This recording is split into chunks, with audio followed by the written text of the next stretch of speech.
Hello students, मैं professor उदय टेके आज के इस कॉस्ट अकाउंटिंग के लेक्चर में सबका स्वागत करता हूं। आज के इस लेक्चर में हम मटेरियल अकाउंटिंग से रिलेटेड जो मटेरियल लॉसेस है उन लॉसेस में से एक लॉस की कंसेप्ट डिस्कस करेंगे। तो वो लॉस है स्क्रैप। तो स्क्रैप के बारे में यहाँ आज हम डिस्कशन करेंगे। तो क्या है ए स्क्रैप? देखो, it represents fragments or remnants of material that are left from certain type of manufacture. It is a material loss but has small value without further processing. क्या है ये स्क्रैप? स्क्रैप रिप्रेजेंट फ्रैगमेंट्स और remnants. ये fragments और remnants का मतलब क्या है? फ्रैगमेंट्स को अगर हम इसका डिक्शनरी मीनिंग देखें तो डिक्शनरी मीनिंग है टुकड़े। इसका ये क्या है? डिक्शनरी मीनिंग है, या फिर टुकड़ा, ये इसका डिक्शनरी मीनिंग है। और जो रेमनेंट्स है, ये रेमनेंट्स का डिक्शनरी मीनिंग है जो अवशेष है या फिर जो बचा शेष भाग है उसको रेमनेंट्स कहा जाता है। यानी कि ये स्क्रैप क्या है? ये टुकड़े है या फिर कुछ अवशेष है। किसके ये टुकड़े या अवशेष होते हैं? वो जो मटेरियल हम प्रोडक्शन प्रोसेस में यूज करते हैं, जिसके ये टुकड़े या क्या होते हैं? अवशेष होते हैं, जो कि left from certain type of manufacture. यानी कि मैन्युफैक्चरिंग प्रोसेस में जो हम मटेरियल यूज करते हैं, उस मटेरियल के मैन्युफैक्चरिंग प्रोसेस के वक्त या फिर मैन्युफैक्चरिंग प्रोसेस कंप्लीट होने के बाद जो मटेरियल के टुकड़े या शेष भाग बचा होता है उसको क्या कहा जाता है? स्क्रैप कहा जाता है। It is a material loss. ये मटेरियल लॉस है but has small value without further processing. ये मटेरियल लॉस है लेकिन इसकी मॉनेटरी वैल्यू हम क्या कर सकते हैं? डिफाइन कर सकते हैं, लेकिन विदाउट फर्दर प्रोसेसिंग। यानी कि जो स्क्रैप है उसको प्रोसेस करे बिना, यानी कि उस पर और प्रोसेसिंग करने के सिवाय ये जो स्क्रैप है उसका वैल्यूएशन करके हम ये स्क्रैप क्या कर सकते हैं? बेच सकते हैं। अगर इसके हम डेफिनेशन देखें तो डेफिनेशन क्या है? Scrap may be defined as the incidental residue from certain type of manufacture usually of small amount and low value recoverable without further processing. और जो कहा है वही इस डेफिनेशन में कहा है, खाली वर्ड थोड़े क्या है? अलग है। देखो, स्क्रैप का डेफिनेशन कैसे किया है? The incidental residue. ये क्या है? इंसिडेंटल रेसिड्यू है। इंसिडेंटल का मतलब क्या है? जो आकस्मिक, यानी कि जो प्रोडक्शन प्रोसेस है उस प्रोडक्शन प्रोसेस में से अचानक से आकस्मिक रीत्या जो रेसिड्यू, ये रेसिड्यू का मतलब क्या है? जो अवशेष है या फिर जो बाकी बचा कुचा मटेरियल है या फिर आनुषंगिक उस मटेरियल की मैन्युफैक्चरिंग प्रोसेस से जो भी बचे हुए फ्रेगमेंट्स है या फिर रेमनेंट्स है उसको क्या कहा जाता है? रेसिडेंटल रेसिड्यू कहा जाता है, जो कि मैन्युफैक्चरिंग प्रोसेस में से क्या होता है? बचता है या फिर मैन्युफैक्चरिंग प्रोसेस में से, यानी कि जो का अपना फिनिश्ड प्रोडक्ट है, अपना जो फाइनल प्रोडक्ट है, उस फाइनल प्रोडक्ट के पैरेलल ये भी कुछ एटम उस मैन्युफैक्चरिंग प्रोसेस से मटेरियल के क्या होते हैं? बाकी रहते हैं। उसको क्या कहा जाता है? इंसिडेंटल रेसिड्यू कहा जाता है। और उसकी एक स्मॉल अमाउंट या फिर लो वैल्यू हम डिफाइन कर सकते हैं और उसको रिकवर भी कर सकते हैं, यानी कि वो हम मार्केट में बेच भी सकते हैं विदाउट फर्दर प्रोसेसिंग। अब ये जो स्क्रैप है उसके कुछ एग्जांपल्स या फिर ये स्क्रैप कैसे क्रिएट होता है। Examples of scrap are available in operations like turning, boring, punching, sawing, shaving, moulding etc. For example, metal pieces from steel used in making furniture, sawdust and trimmings in timber industries, dead heads and bottom ends in foundries and cuttings, pieces and splits in leather industry. So ये जो scrap है वो scrap कहाँ हमें दिखाई देता है, या फिर कौन सी एक्टिविटी में, या फिर कौन सी इंडस्ट्री में, या फिर कौन से ऑपरेशंस में स्क्रैप क्या होता है, निकलता है. जनरली जो टर्निंग का ऑपरेशन है या फिर बोरिंग का, यानी कि होल बनाना वगैरह, पंक्चिंग का छिद्र वगैरह बनाना, या फिर सॉविंग का जो ऑपरेशन है काटना वगैरह, या फिर शेविंग का जो ऑपरेशन है यानी कि छिलना वगैरह, फर्नीचर के वक्त ये शेविंग का ऑपरेशन होता है, या फिर मोल्डिंग का जो ऑपरेशन है यानी कि जो साँचे तैयार किए जाते हैं या फिर साँचे को यूज करके प्रोडक्ट तैयार किया जाता है. ये जो कुछ ऑपरेशंस है उन ऑपरेशन में से क्या होता है, ये जो स्क्रैप है वो स्क्रैप निकलता है. तो ये स्क्रैप कैसे निकलता है? For example, metal pieces from steel used in making furniture. जब हम स्टील को यूज करके अगर फर्नीचर तैयार करते हैं तो फर्नीचर तैयार करते वक्त जो मेटल को हम काटते हैं उस कटिंग से जो पीसेस बचते हैं फर्नीचर तैयार करते वक्त, ये मेटल पीसेस क्या होते हैं, स्क्रैप होते हैं. या फिर जो सॉ डस्ट है या फिर जो ट्रिमिंग्स है, जो टिम्बर इंडस्ट्री है जहाँ लकड़ी की कटाई होती है, उसमें से ये जो डस्ट है या फिर जो ट्रिमिंग्स मिलते हैं यानी कि टुकड़े टुकड़े अवशेष जो मिलते हैं वो क्या होता है, स्क्रैप होता है. या फिर जो डेड हेड से या फिर बॉटम एंड से फाउंड्रीज में जहाँ क्या तैयार किया जाता है, जो कच्चा जो स्टील होता है वो कच्चा स्टील तैयार किया जाता है, या फिर कच्चे स्टील से जो नंबर ऑफ जो एटम्स है जैसे कि बार्स है या फिर जो एंगल्स है वो एंगल्स क्या किए जाते हैं, तैयार किए जाते हैं. उसमें से कुछ जो डेड हेड्स या बॉटम एंड्स निकलते हैं वो क्या रहते हैं, स्क्रैप रहते हैं. या फिर जो पीसेस होते हैं या फिर स्प्लिट्स होते हैं जो लेदर इंडस्ट्री है यानी कि जहाँ चमड़ी तैयार की जाती है, चमड़ी के जो एटम्स है वो एटम्स जैसे कि शूज़ वगैरह या फिर लेदर बैग्स वगैरह तैयार किए जाते हैं, उसमें से चमड़े के जो पीसेस या स्प्लिट्स निकलते हैं वो क्या होते हैं, जनरली स्क्रैप होते हैं.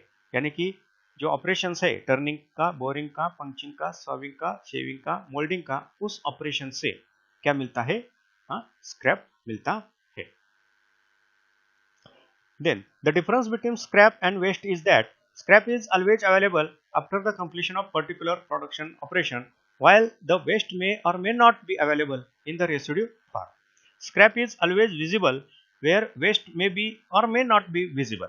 Further, waste may not have any value, whereas scrap must necessarily have a value. So यहाँ हमने स्क्रैप में और जो वेस्ट है या फिर वेस्टेज है उसमें डिफरेंस किया है. और डिफरेंस क्या है? The difference between scrap and waste is that scrap is always available after the completion of particular production process. यानी कि स्क्रैप है प्रोडक्शन प्रोसेस से क्या होता है, ऑलवेज अवेलेबल. यानी कि स्क्रैप कौन सी भी प्रोडक्शन की प्रोसेस हो उस प्रोडक्शन प्रोसेस से स्क्रैप मिलता ही मिलता है. वाइल द वेस्ट में और मे नॉट बी अवेलेबल. लेकिन जो वेस्ट है वो वेस्ट होगा या नहीं भी होगा. यानी कि अगर स्ट्रिक्ट कंट्रोल रखे तो ये वेस्ट भी क्या हो सकता है, जीरो हो सकता है. Scrap is always visible whereas waste may और मे नॉट बी विजिबल. ये जो स्क्रैप है कायम क्या होता है, विजिबल फॉर्म में होता है. यानी कि फिजिकल नेचर में ये स्क्रैप होता है, लेकिन जो वेस्ट है वो वेस्ट फिजिकल नेचर में यानी कि विजिबल भी हो सकता है, समटाइम्स ये क्या है, इनविजिबल भी हो सकता है. Further, waste may not have any value. Waste की कोई वैल्यू नहीं होती. जब हमने वेस्ट का डिस्कशन किया तब ये देखा है वेस्ट की वैल्यू नहीं होती, वो खराब ही होता है. लेकिन जो स्क्रैप है, स्क्रैप की मॉनेटरी वैल्यू होती है जिसको बिजनेस क्या करता है, विदाउट प्रोसेसिंग रियलाइज कर सकता है. अब टाइप्स ऑफ स्क्रैप. ये स्क्रैप के कितने टाइप्स होते हैं? 3 टाइप के क्या होते हैं, स्क्रैप होते हैं. एक है लेजिटिमेट स्क्रैप, 2 नंबर का है एडमिनिस्ट्रेटिव स्क्रैप और 3 नंबर का है डिफेक्टिव स्क्रैप। तो पहले हम ये लेजिटिमेट स्क्रैप क्या है वो देखेंगे।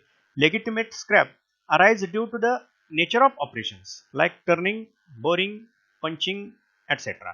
as discussed above. This type of scrap can be predetermined and efforts should be made that it should not be more than the predetermined quantity. So ये legitimate scrap है, scrap क्या है, इसको हम वैध scrap बोल सकते हैं। ये क्या है, ये कैसे निकलता है, arise due to the nature of operation, यानी कि ऑपरेशन के ऐसे कुछ नेचर्स होते हैं, यानी कि ऑपरेशन ही ऐसे कुछ होते हैं कि जिससे क्या होता है, स्क्रैप क्रिएट होता है। जैसे कि टर्निंग का ऑपरेशन है, बोरिंग का ऑपरेशन है, पंचिंग का ऑपरेशन है। ये जो ऑपरेशंस है जो हमने पिछली स्लाइड में डिस्कस किए हैं, ये जो ऑपरेशंस है उन ऑपरेशन से लेजिटिमेट क्या होता है, स्क्रैप निकलता है। और ये जो स्क्रैप है उसको हम प्री डिटरमाइन कर सकते हैं, यानी कि कितना स्क्रैप निकल सकता है ये हम ऑपरेशन से पहले क्या कर सकते हैं, डिफाइन कर सकते हैं। और ये भी कर सकते हैं क्या, effort should be made that it should not be more than pre determined quantity. और हम ये स्टेप्स ले सकते हैं, प्रयास कर सकते हैं कि जो प्री डिटरमाइंड स्क्रैप की क्वांटिटी है उससे ज्यादा ये स्क्रैप न निकले, इसके लिए हम क्या कर सकते हैं, कुछ जो स्टेप्स है या प्रयास कर सकते हैं। सेकंड स्क्रैप है administrative scrap.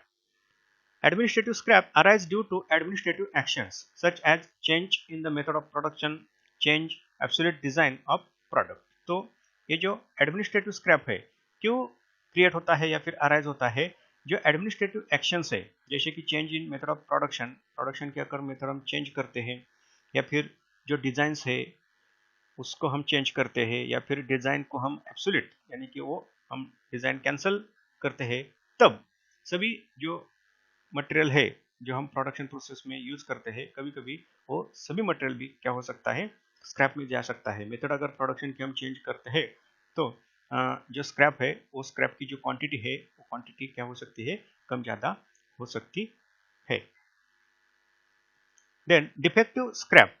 Defective scrap arise because of an inferior quality of material or bad workmanship or defective machines. Such type of scrap is abnormal because it arises due to abnormal reasons. So ये defective scrap क्या है, जो inferior quality का material अगर हम production process में use करते हैं, या फिर जो वर्कमैनशिप है वो अगर अच्छी तरह से काम नहीं करती, बैड वर्कमैनशिप है, या फिर मशीन्स जो हम यूज करते हैं उसमें अगर डिफेक्ट्स है, तो हमारा जो प्रोडक्शन है उस प्रोडक्शन से ज़्यादा क्या होता है, जो स्क्रैप है यानी कि लेजिटिमेट स्क्रैप से भी ज़्यादा स्क्रैप निकलता है।